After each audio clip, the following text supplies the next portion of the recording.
école de kitesurf, c'est le www.opal-kite.fr. On va continuer avec les sports de plage, évidemment, avec notre ami Philippe. Je rappelle que vous êtes vice-président de l'association Aéroplage de Berck-sur-Mer. Est-ce que Berck-sur-Mer, justement, c'est le berceau du char à voile en France? Berck-sur-Mer est le berceau du char à voile en France.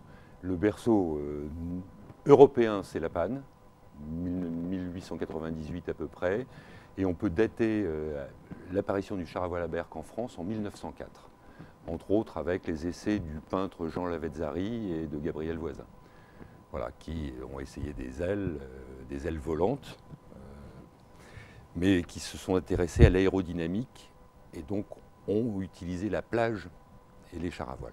À Berck-sur-Mer. À Berck-sur-Mer. Et ça a commencé quand exactement à Berck-sur-Mer? 1904. Finalement, les Français ont copié les Belges. Les Français se sont inspirés des Belges, mais avec beaucoup de techniques, parce que les roues changeaient. Ils ont essayé avec des roues pleines au départ, ensuite des roues de vélo. Il a fallu qu'ils passent à des roues de pouce-pouce qui étaient plus résistantes, parce qu'il y avait énormément de casse. On avait des schémas de chars qui étaient très différents. Chacun construisait un petit peu comme les premiers avions, puisqu'on est très lié avec l'aviation. Chacun construisait un petit peu en fonction d'eux. On avait des voiles de différentes formes, que ce soit Livard, Doric. Il y avait des choses très intéressantes. Alors moi j'aimerais comprendre, parce que dans une précédente émission de Tous Opal à Neuchâtel-Ardelot, on a pu évoquer justement le char à voile et l'aéroplage, apparemment à l'initiative de Blériot. Oui. Est-ce que vous pouvez me dire un petit peu justement pourquoi on parle de Berck-sur-Mer, de Neuchâtel-Ardelot? Au bout d'un moment ça paraît un peu confus. Bon. En 1909, Louis Blériot, donc aviateur, industriel surtout, il faut le préciser, a essayé le char à voile, ici sur Berck. Et il a décidé, avec le docteur Cazin, de construire des chars à voile. Lui, étant industriel, a fait, j'allais dire, breveter le nom d'aéroplage, comme il a fait breveter le nom d'aéroplage. Donc finalement, c'était une marque. C'était une marque. Et il livrait des aéroplages, entre guillemets, même par le train, en pièces détachées. Voilà, des clients assez fortunés. Mais le nom en fait de ce sport, c'est le char à voile. En français, c'est le char à voile. C'est le char à évidemment, voile. Et ça a toujours été ce nom-là finalement. Ça a toujours été ce nom-là, oui. Oui, oui. Donc là, ce que l'on souhaite, la première course a eu lieu en 1909 en Europe. Ça s'est situé à La Panne.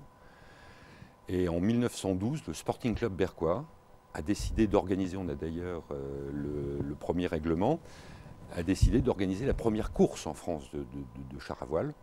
Et vous allez fêter donc son centenaire. Et on va fêter son centenaire dans quelques mois, à savoir le 7, 8 et 9 septembre. La date exacte était le 8 septembre 1912. Alors, vous avez, je suppose, d'anciens aéroplages, comme on peut les découvrir sur ces cartes postales? Alors, le plus ancien aéroplage que l'on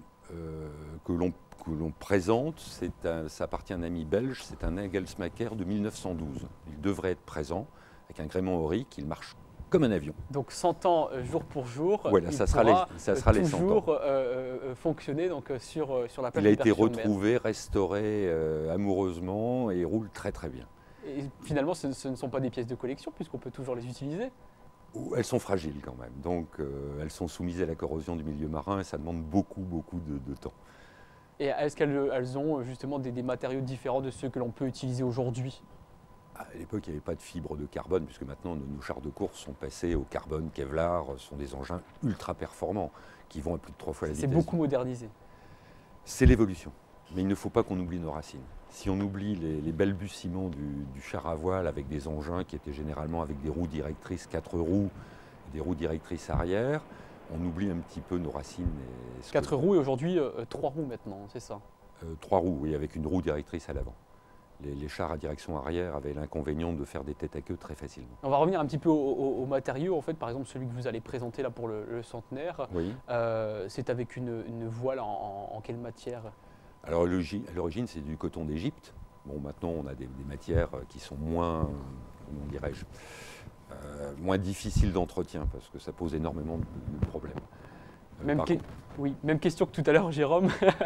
Vous, je suppose que vous avez peut-être déjà eu l'occasion de tester le char à voile. Étant berquois, j'ai bien sûr fait du char à voile quand j'étais jeune. et fait même quelques courses. Alors vous nous disiez tout à l'heure qu'on peut pratiquer le kitesurf sur la plage, le char à voile évidemment c'est sur le sable aussi. Est-ce qu'il y a des différences de sensations lorsqu'on pratique ce sport par rapport au kitesurf? Je dirais que le char à voile, on a quand même une sensation de vitesse qui est un peu plus importante. Oui. On est à ras du sol et c'est vrai qu'il y a plus de sensations. Mais là on ne décolle pas, c'est pas possible de décoller. Le sable est quand même très dur. Oui. Les atterrissages peuvent être assez violents. Et là, pareil, c'est accessible à tous ce sport. Ça demande quand même une petite formation. Alors, le char à voile demande une formation. Quoi qu'on en dise, il demande une formation. On a des écoles, moi j'appartiens également à l'Éole Club.